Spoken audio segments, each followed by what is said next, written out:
The general practice training program rejected me. I opened the email this morning and my heart sank. Unfortunately, you have not been successful. I did everything I could, but this time it wasn't enough. I've been here before where things don't go to plan. Sometimes something better shows up. So this is what I'm doing instead.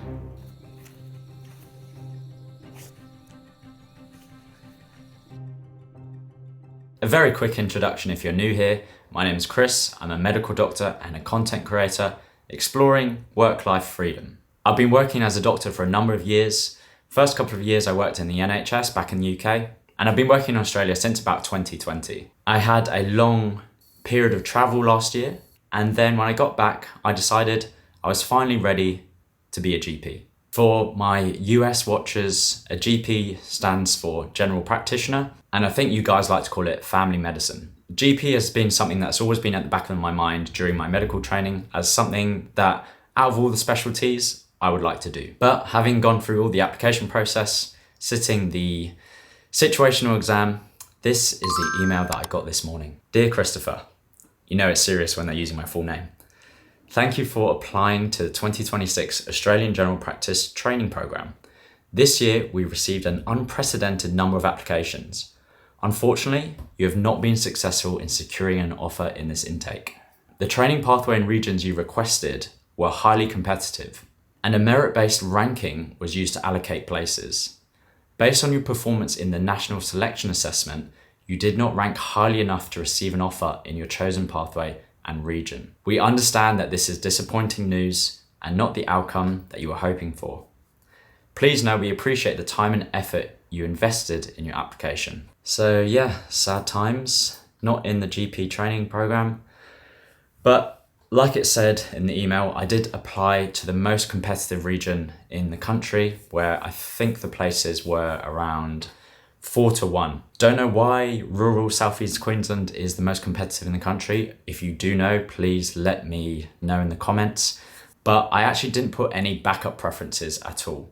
So I only had one preference as rural Southeast Queensland, and we still had 4 options for anything else, other regions in the country. But I kind of felt like if I didn't get that, I wasn't really willing to move to a different part of the country, for reasons I'll go into later on in the video. Despite me slating the exam in previous videos, I actually did reasonably well. I came in the 2nd quartile, which means that I scored above average. But despite this, having applied to the most competitive region, obviously wasn't enough. And I'm gonna be honest, I was a bit disappointed when I opened that email. I did get that sinking feeling in my stomach like, oh, I didn't get what I wanted. It was kind of a moment of disappointment, mostly for my ego, I think.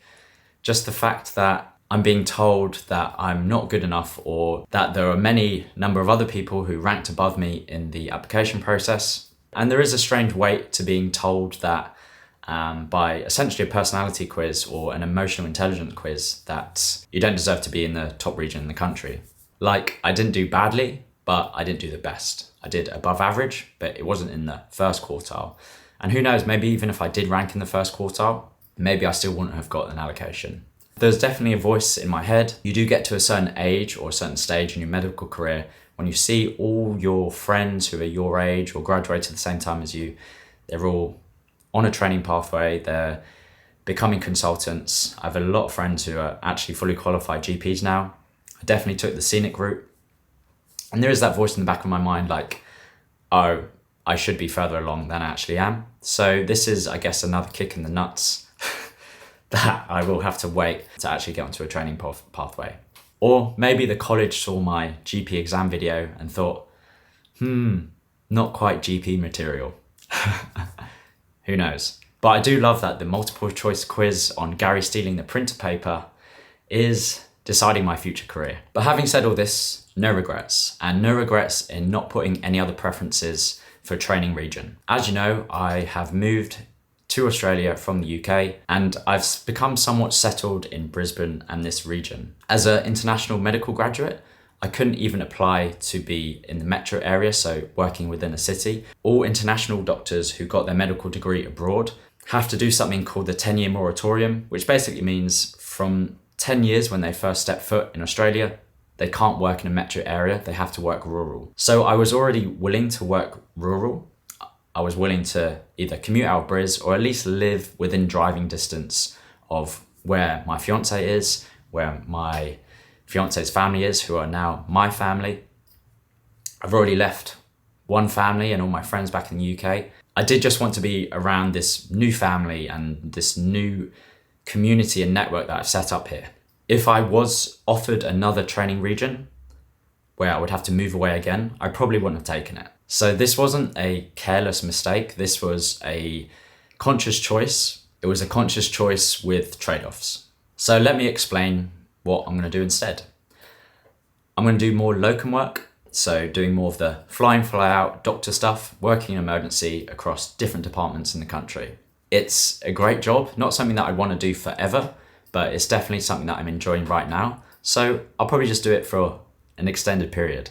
That will give me a really good opportunity because it pays a lot better than GP training. A really good opportunity to save up money for a wedding, for a house deposit, and just build a future life for my future family and the people around me. And from what I'm told, GP trainees actually earn a quarter of what I'm actually on at the moment. So I would be taking a huge pay cut going into GP training next year. And right now I'm actually not really in the financial position to afford that. So it's not the end of the world that I'm not starting straight away. And this leads me on to something else, which is that it gives me time to go hard on content. It gives me time to go hard on building this creative career because I really do not see medicine as my be all and end all.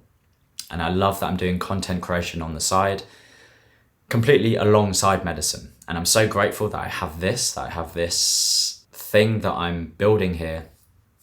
And yes, it doesn't pay me a huge amount, but it's something that I'm super passionate about. And maybe who knows, down the line, it will pay me even more. I've got some really interesting and cool ideas that I want to bring to the content, but also to the kind of business side of content creation and social media. I won't go into it too much today, but having this extra time, this extra year essentially to do this is really, really something I'm excited about. So I guess I don't really need to think of this as a gap year. It's more of an extended runway to build a life that I want. And I do want to share this story quickly of a friend that often keeps me grounded when things don't go to plan. And I'm sure he won't mind me sharing his story.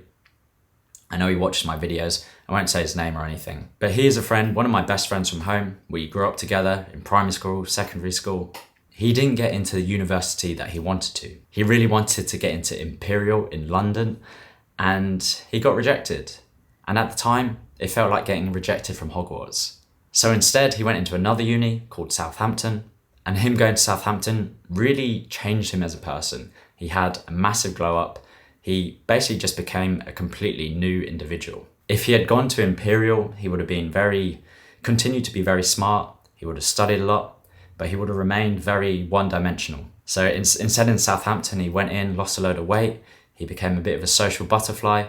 It turns out cheaper drinks and hotter girls can really change a man.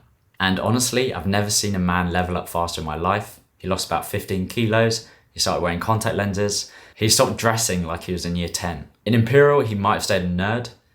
At Southampton, he became a king. It wasn't plan A, but it was the right path for him. So yes, my ego was a bit bruised. I didn't get what I wanted.